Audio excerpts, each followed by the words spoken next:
A new Amazon warehouse is set to be built on Packard Road, that's in Niagara County, right by the airport.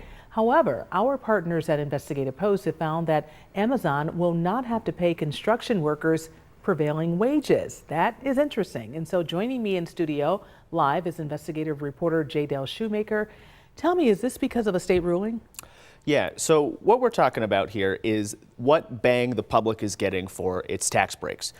In 2020, there was a new law passed at the state legislature that created what's called the Public Subsidy Board. Now, the Public Subsidy Board is supposed to apply a test to big construction projects like this Amazon warehouse. The test is basically this: if a project costs more than $5 million and if more than 30% of that project cost is subsidized with tax breaks or other subsidies, then the construction workers building that project have to make prevailing wages, which is influenced by union pay rates. The Public Subsidy Board, however, is very secretive, and they deliberate in private and they vote in private, and then they just kind of report out afterwards whether or not a project qualifies or does not qualify for these prevailing wage protections. And so in March, they met in secret and they posted their ruling sometime in April, and they decided that despite this project getting $137 million in tax breaks and other subsidies, the workers there will not have to pay or earn prevailing wage. Very interesting. And J-Del, as you know, there's millions of dollars being put into this facility. What other organizations are involved in this particular situation? Yeah, so the reason this case came up is because of a watchdog group called the Foundation for Fair Contracting, and they, did some work in the background and did some math, and they went to the Public Subsidy Board and they said, hey, we think that this project qualifies for the workers to earn prevailing wage. And they sent their application in, and the board ruled, and they said, nope, we disagree. Now, why did they disagree? We have no idea. They are not required to meet in public. They are not required to post their deliberations or any rationale online.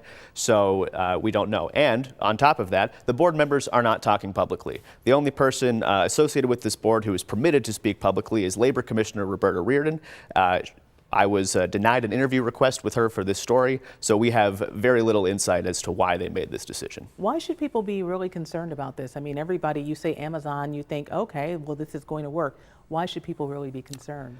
Well, like I said, it's about what bang for the buck you're getting, right? So these are public tax breaks. This money is coming out of the school tax base, the sales tax base, the mortgage tax base that is used by Niagara County and the school districts up there, and as well as NYPA. They got low-cost power from the Niagara Power Project up in Lewiston. So that's all public resources that's going into this big warehouse, and in return, the state law says, well, at least the workers should make a good wage, and in this case, they don't have to. Do you think we'll see any legal action going forward? That remains to be seen. There's certainly more attention now on this Public Subsidy Board, so we might see reforms. I don't have any real insight into that at this juncture, but I'm paying attention to this board, and we'll have to see what happens next. People are always concerned about their money and where it's being spent. J. Shoemaker from our partners at Investigative Post, we want to thank you so much for coming on the 5:30 today. As always, great work. Thank you so much.